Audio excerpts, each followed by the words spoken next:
Hello everyone, welcome to Redmen TV. I'm here with today's news. It's Tuesday the 5th of September. We've got Jordan Henderson news, we've got Salah news, we've got players being called up for international duty, we've got one lad who's decided against it, we've got injury updates and a little bit on the redevelopment of Anfield Road as well.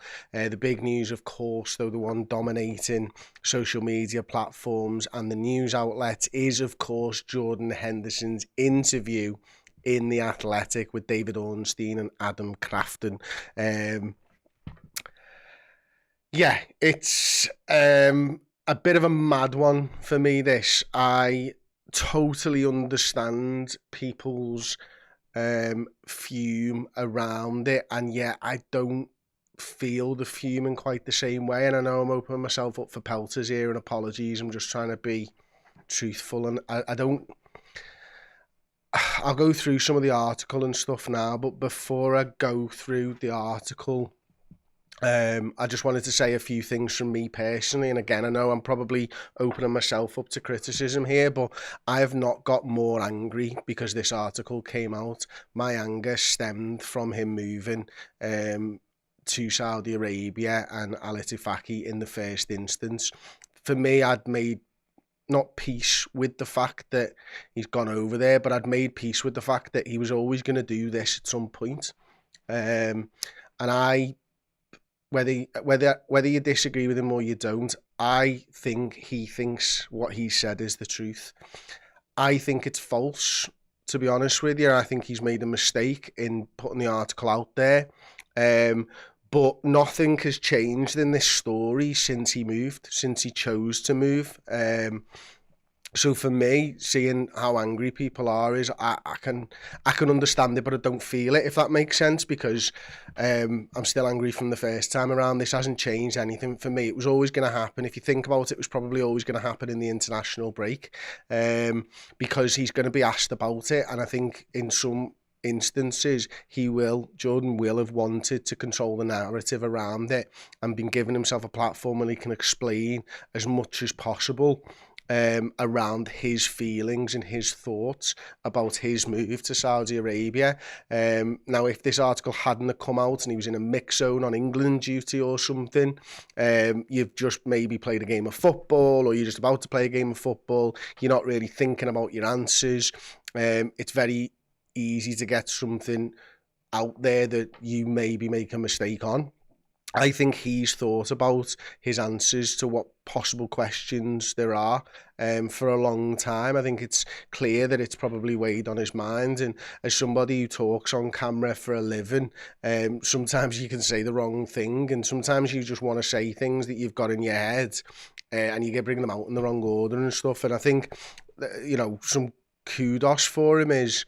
and there is very little kudos in this scenario, of course, but some kudos for Jordan in this scenario from me would be, it doesn't feel like Adam and David were in any way told they couldn't ask any questions. Pertinent, important questions were asked, and Jordan Henderson tried his best to answer those with what I think he believes is his truth.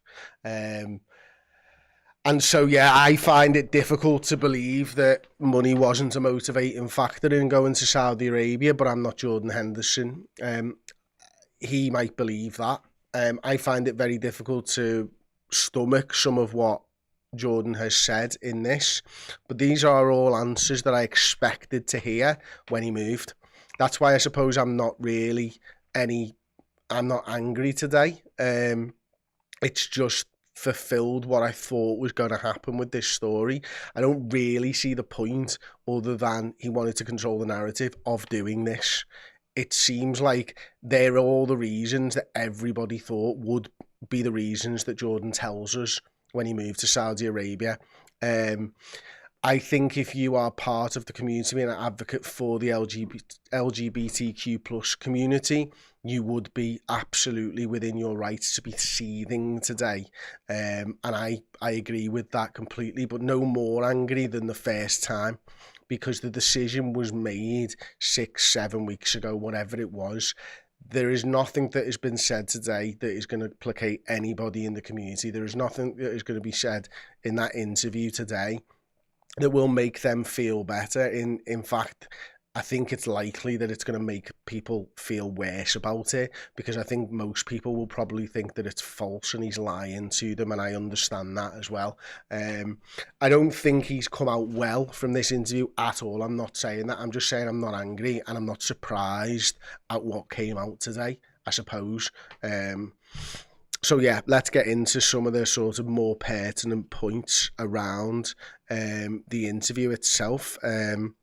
Jordan talked a little bit about how, I'm not going to read it all verbatim here, but Jordan talked a little bit about how he didn't really he sat down with the manager at the end of last season, and he heard what he had to say about him maybe not getting as many minutes and all that type of stuff, and he worked really hard in the off season to get himself into a physical condition where he could maybe compete for more minutes and stuff like that. In one answer to a David Ornstein question, he admits that it will be very difficult for him when he's been at the football club for so long to not play.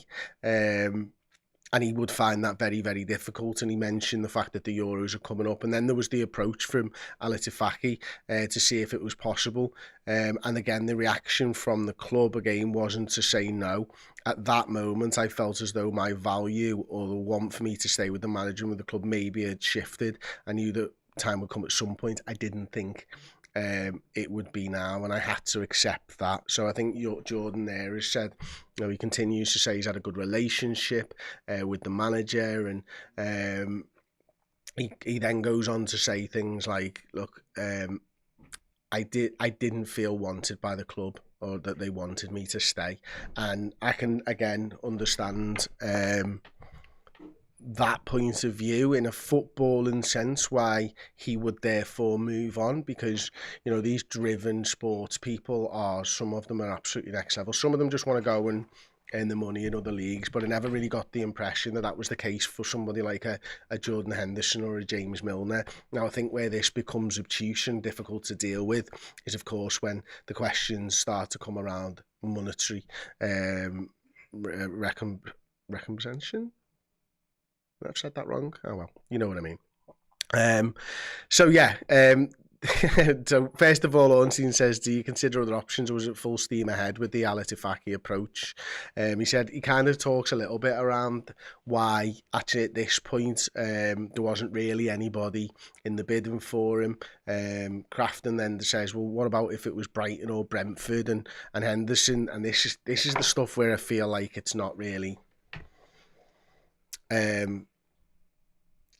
normal or right, I suppose, maybe, is that he started to talk about this as the opportunity, and and this is the stuff that again hasn't surprised me in any way, shape or form, because he talks about adding value into something and trying something new and a new challenge for different reasons, and the opportunity to work with Steven Gerrard in a different league and a different culture was something completely different, and it would excite him in terms of the project that was put in front of him, and it's nice to feel wanted. I think that's the truth of that, and it's nice to feel wanted, and he knew Stevie really wanted him.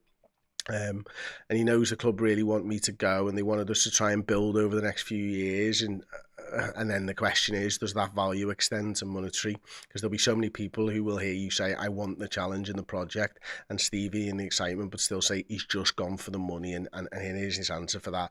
That was the hardest thing. People will see this club come with loads of money and just go, yeah, I'm going. When in reality, that wasn't the case. People can believe me or not, but in my life and my career, money has never been a motivation, ever. Don't get me wrong, when you move, the business deal has to be tight. You have to have the financials. You have to feel wanted. You have to feel valued, and money is part of that, but that wasn't the sole reason, and these possibilities came up before money was even mentioned. And again, he goes on to talk about how Steven Gerrard kept talking about football, he kept talking about the project, he kept talking about all these types of things and never mentioned money. In fact, he goes out of his way to say at one point in the interview that actually Steven was very on the nose in saying that he didn't want to be involved in that side of it. He just wanted to talk football, and I'm sure there is some truth as far as Jordan is concerned in it not being the sole reason.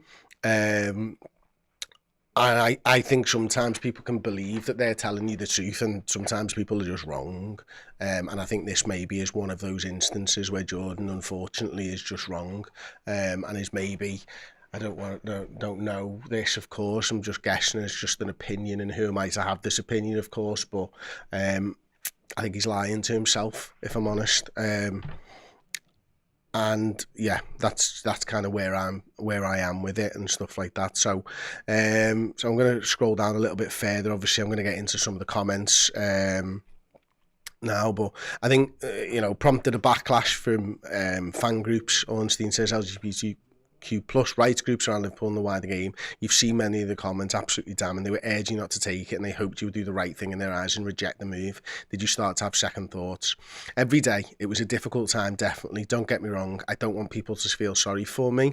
It was just difficult to make that decision. I've been at the club for so long, a club that I love and have a lot of respect for, the fans, the owners, the manager, my teammates. But in the end, I felt as though it was the right thing for them as well.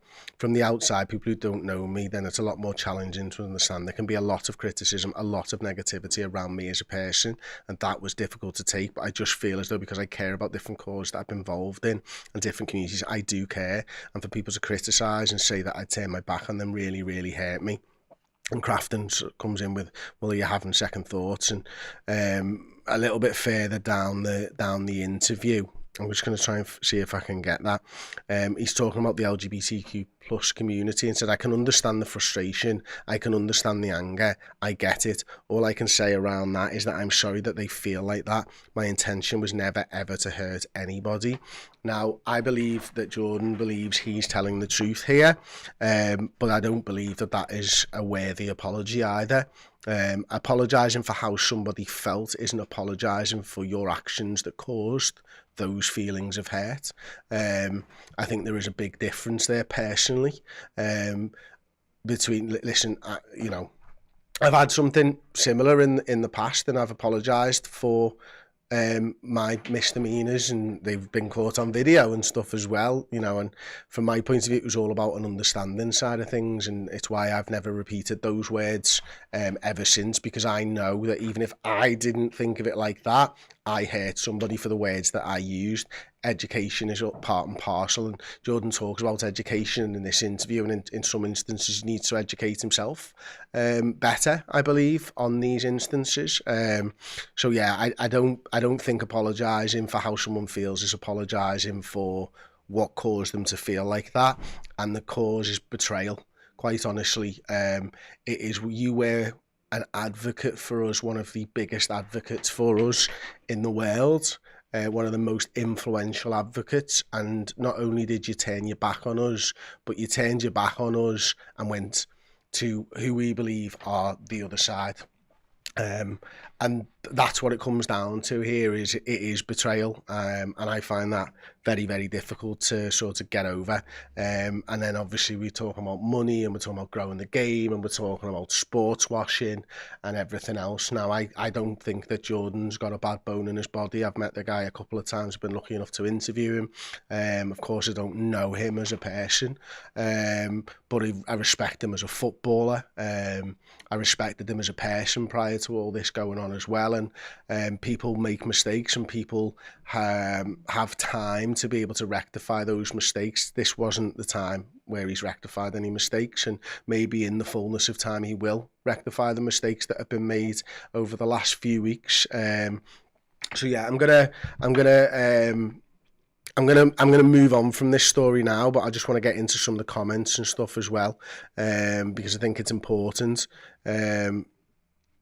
Mr. J Mango says, this isn't about a country saying nasty words to LGBTQ plus members. They take them into the street, humiliate them, and oftentimes kill them. Pathetic. Fernando should have kept his mouth shut. And Lake Demon says, I don't know how this is surprising. I don't either. This was always going to be exactly how this sort of played out, and that's why I don't have the anger for it, to be honest with you. I've said my piece at the time with what I felt about this move from Jordan, and what I felt it means to the people that are involved in this. And yeah, so Algebra just says, he's gone, forget him, old news. We've got a new dynamic young team that's going to take us to the title this year. You'll never walk alone.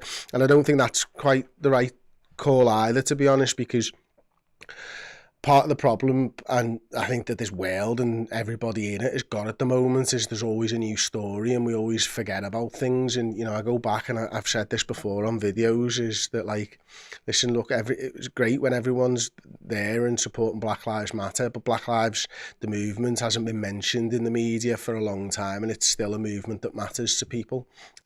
So we shouldn't just forget things, and we shouldn't just drop our morals because we love football and stuff like that. You know, our morals should be our compass at the end of the day, and forgetting to talk about things is just as bad as not doing anything to help support those causes. So yeah, I don't think we should just drop it personally. I think we do need to continue to have discussion around around everything that affects us as humans. Heavy fucking news show. I'm not really the heavy news kind of guy. But here I am anyway. It was my day. Okay, let's move on. How do you move on from that? You've got to talk about Mo Salah and £250 million bids for him then. Mail Sport on Twitter reporting Al-Ittihad offer extraordinary fee of £215 million to Liverpool for Mo Salah, with Saudi delegation launching a bid of £170 million plus add-ons to prize Egyptian from the Reds. Was told they would come in with an unbelievable offer, but the timing is extraordinary, says Jan Fjortov. The Mirror has said Liverpool are bracing themselves for a £200 million Mo Salah bid. So the Saudi transfer window doesn't close until Thursday. We all know that now. It's not something that I knew before this summer, but it's definitely something that I'll never forget. Thursday the 7th of September. And having a verbal £150 million offer rejected last week, delegates flew into the UK on the weekend, with the Merseyside club preparing themselves for an improved bid of £200, that says. But I'm assuming it means £200 million. And the Liverpool Echo are obviously saying Liverpool braced for new Mo Salah transfer offer as £200 million bid has been mooted. Now, the journalists around Liverpool are all, very much in agreement that Liverpool are continuing to say no chance. But there is a chance.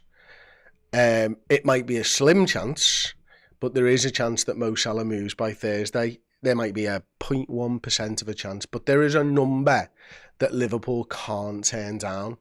And I'm not sure that number is out of any Saudi Arabian club that's owned by PAF's wheelhouse. For example, what if it, never mind started with a 3, never mind a 4, never mind a 5, 6, 7, 8 or 9, what if it started with a 1 and had a prick ton of zeros after it, which meant billion? 9, is that 9? What if it started with that?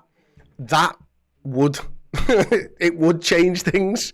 Absolutely, of course it would. So there, you might think how there's no chance, but there's a chance, however small it might be. Now, I don't think we're really going to go in there and have to reject a £1 billion bid, but my word, there is a figure. I don't think we're there yet. I think if you hit 250 or 300, it's probably closer to where Liverpool's is. I mean, half of the turnover of Liverpool Football Club for one player for essentially 3 months without a right winger. I still think it's a stupid footballing decision, by the way, for what it's worth. I think Liverpool should absolutely not sell Mo Salah in this Saudi Arabian transfer window. But if you're telling me the £250 million is available in January, and we're going to be able to spend that and get somebody in or multiple players in, and Mo Salah's going to miss a month for the African Cup of Nations and a couple of months at the end of the season, I could make peace with that. I wouldn't be particularly happy, but I could certainly make peace. And certainly next summer, if the same money's on the table, I could absolutely see Mo Salah moving. Hopefully it's just that Mo wants to actually, win things that matter in his career, unlike other players that have moved over to Saudi Arabian League, who don't have any interest in top-level sport anymore. You never know, though. I'm going to get into some of the comments. Emmanuel Nagusi says 200 million is a yes if they let us keep him on loan until January. Oof. Easy Ollie, we can't buy a player even close to the level of Mo. That's the biggest problem. The butcher of Birkenhead, Saka replacement if they accept a crazy deal. I said this on the podcast yesterday, Saka's exactly where I'd be going. DTM said I'd have to accept the bid for Salah. I'm sorry. Yeah. Ed Stone 007 licensed to thrill with this comment. 300 million, then they buy Mbappe. Oh man, I saw Mbappe news and I couldn't bring myself to bring it up. But like, it's flying around the rumours that Mbappe might be open to a move. Like, it's like a friggin' presidential election. It was Mbappe 2020. Now it's Mbappe 2024. Fuck off. Still would love you, like, of course. Absolutely love, yeah. Youssef thinks Saka's overrated. He won't fill Salah's boots. I think he's got like an incredibly high ceiling, and I would absolutely be going there. Adam Eels, one of our YouTube members, excuse me, says even 500 million isn't enough. I think if they got a bid for 500 million, Adam, that Liverpool would bite their hands off for that, by the way. Where was that one? Stephen Deming, my concern is I no longer trust FSG to reinvest the money. It is a real concern that. Obviously, we could have the next few months, we could be talking about investment in Liverpool. And the mad thing is, the figures that are being bandied around for investing in Liverpool Football Club, not investing in FSG and all that type of stuff, investment in Liverpool, are about the same as that. So FSG might not have to give a percentage away of their business for a huge sum of money that could change the future of this Liverpool team. But I do feel strongly that if Liverpool were to sell Mo Salah by Thursday, they would have a giant Jurgen Norbert Klopp shaped problem in their midst, and nobody wants a Jurgen Klopp problem. From the top to the bottom of Liverpool Football Club. So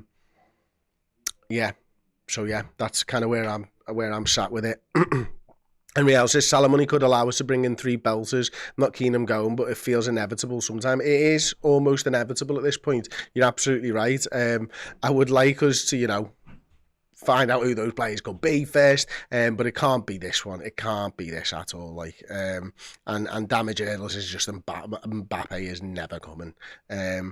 Insono sent us 10 quid. It's first super chat from you. Thank you so much, mate. Really appreciate that one.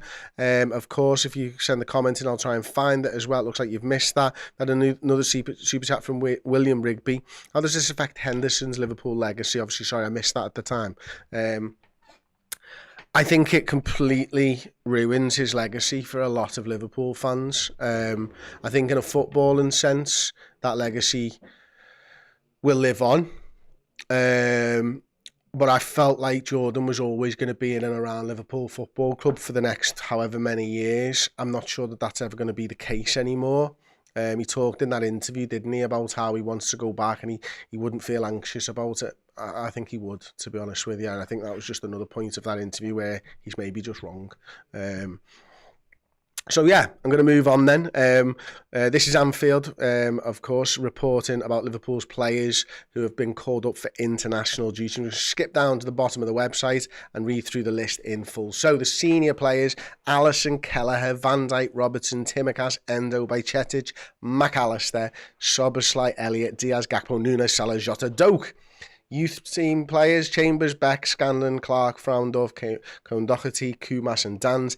People who've been left out: Adrian, Pitaluga, Jaros, Gomez, Matip, Kurt Jones, Gravenberch, Mulovski and Kwanzaa. So Gravenberch, you might notice that the eagle-eyed amongst you has a star next to it. That was his personal choice. More on that later. And the injured players who aren't going: Kanate, Bradley, Thiago and Trent Alexander-Arnold. So I'm going to move on then and talk about Michael Reisinger, former Dutch centre-half / DM, I think at times. I think he played at Barcelona as well. Absolutely fantastic player with unbelievable pace, if I'm thinking of the right guy. He's now the under-21s Netherlands manager, and he believes that Gravenberch, for pulling out of the under-21s Netherlands squad has made the wrong choice. So yeah, I don't think it's a good decision. I told him that too. I really don't think it's a good decision. I know Ryan. I think he's a good boy, a sympathetic boy, but he made the wrong choice. Yeah, okay, fair play. I can understand that you think that. I really do. I am going to respectfully disagree with you because I think he's made a choice not just for one under-21 squad for the Netherlands, but a choice for his future as a footballer. And his future as a footballer is more reliant on club football, and his future in the full Netherlands squad is more reliant on club football. He has had a year that he needs to forget at Bayern Munich. Obviously, he was on an upward trajectory at Ajax, had a little bit of a sticky patch at the back end of there as well. Had a terrible year for himself personally at Bayern Munich. Wants to reignite his career at Liverpool Football Club. And if he learns the ropes, gets used to everybody at Kirby, gets used to where he's living, gets used to how to use Uber Eats and all these other places in and around him, gets settled into the area and gets settled into Liverpool's system, then he's got a better long-term future, and 2 weeks at the beginning can fast-track that a little bit for him as well. So personally, I think you're wrong, Michael. I think he's made the right choice, but I'm a Liverpool fan, and anytime a Liverpool player picks club over country, I am there, my friends. So Michael, sod off. And Sono has sent us 10 DKKs as well. Thank you so much. There's quite a lot of talk still on the Jordan Henderson stuff here, of course. I'm going to try and move away from it now. I say I never really feel too comfortable talking about heavy issues on here because I never feel like I'm the right person to talk about them. For a start, I'm not part of the LGBTQ plus community, although I believe strongly that what they stand for is wholeheartedly right. I never feel like I can do justice to these types of conversations and stuff, and I've done my best, and I hope you understand that. And now I just want to talk about the football stuff because I've said what I believe anyway. So let's see. We'll go over here next because Trent has withdrawn. We spoke about it a little bit yesterday, didn't we? On the news show. But Trent had scans yesterday. The results of those scans have come in. The Liverpool Echo are reporting that he is now withdrawn from the England squad. I think that had already happened, to be honest with you. The results of the scans are back, and he is going to probably be a doubt for the game against Wolves away from home after the international break, but then could hopefully feature after that. It's obviously a really busy time of year for Liverpool at the moment. We're going back in, and it feels like we're going back into 2 games a week for a little while because of the Europa League and everything else that's coming our way, League Cup game as well. So we're going to need somebody like Trent Alexander-Arnold. Hopefully it's not as bad as first feared, but clearly there is an issue there that he needs to get over from. So yeah, cool. We'll move on from that story then. Joe, thank you. And then we're going on to the last story that says Liverpool take control of £80 million Anfield Road project after contractor falls into administration. Liverpool take control of £80 million Anfield Road project after contractor falls into administration. Yeah, I've read the title of that twice. Apologies. I have just wasted 10 seconds of your day. Should I do it again? No, probably not. So this is an interesting one, really, obviously. On August the 17th, the Buckingham Group fell into administration. Part of the Buckingham Group have now been bought, but not the parts that would deal with the sport and leisure projects. So Liverpool have taken over this and are going to start looking for subcontractors and probably a contractor at some point to run the entire project. That'll be sort of phased management of this project. But as it stands, Liverpool and Billy Hogan have been talking and want this Anfield Road upper stand to open fully in October. That was the plan. That is the plan. Whether they hit that plan is obviously yet to be seen. And I thought that this was something that would happen anyway, and I hark back to the Liverpool Royal Hospital getting their contractors going into administration a few years ago, and it took a long time to get another contractor in, and that's partly because other contractors are busy, they've got their workforce elsewhere around the countries and stuff like that, don't have time to manage the project. But also you've got to come in, you've got to put your name to something, safety certificates and things, then you've got to check that work first. So it doesn't surprise me that Liverpool are taking ownership of this and maybe bringing the subcontractors in, because they'll be the ones that are taking ownership of these safety certificates. Now, in that Liverpool Royal example, there was a lot of things found that the next company didn't want to take over, and they had to restart a lot of stuff. Now, hopefully that's not going to be the case. Hopefully Liverpool do get this done in October, mainly for the fact that I want to see a full Anfield again, mainly for the fact that I feel bad for anybody who's bought a ticket in the Anfield Road upper at one point during this season, and mainly for the fact that I am one of those people who has got a ticket in the Anfield Road upper. I booked it right at the back end as well. So yeah, a little bit of greed in there as well, and selfishness. So sorry, yeah. Fingers crossed Liverpool get this one done. Let's have a list. Let's have a look at some of the comments then. Yeah, it's all Jordan Henderson stuff, and again, sorry, I've spoken about that as much as I can today anyway. So I think that, just to sort of recap for everybody, the big news, of course, is the Jordan Henderson stuff. Mo Salah, Liverpool are bracing themselves for a bid. There must be a number that Liverpool would say yes to. It's got to be a ridiculously high number. Trent Alexander-Arnold's injured. Hopefully he'll only miss one Premier League game for us. If you've got any more thoughts and you're watching after the fact, leave them in the comments. Do go and check comments of an evening when I'm supposed to be talking to my wife. So please do that. Thank you very much for listening. Don't forget to drop a like on the video. It really does help us. And if you want more, then get over to redmenplus.com. We've got some incredible stuff on there on Ryan Gravenberch and all the big stories around Liverpool Football Club. Hey, thank you so much for watching the show. You're amazing. And if you want to signify your legendary status, then head over to redmenplus.com. Join as a legend tier subscriber. Not only you get all of the great video and podcast content, you'll also be entered into our monthly prize draw for great signed Liverpool gear, and you'll get access to our Discord as well, full of amazing Liverpool supporting human beings. Head to redmenplus.com and join as a legend tier today.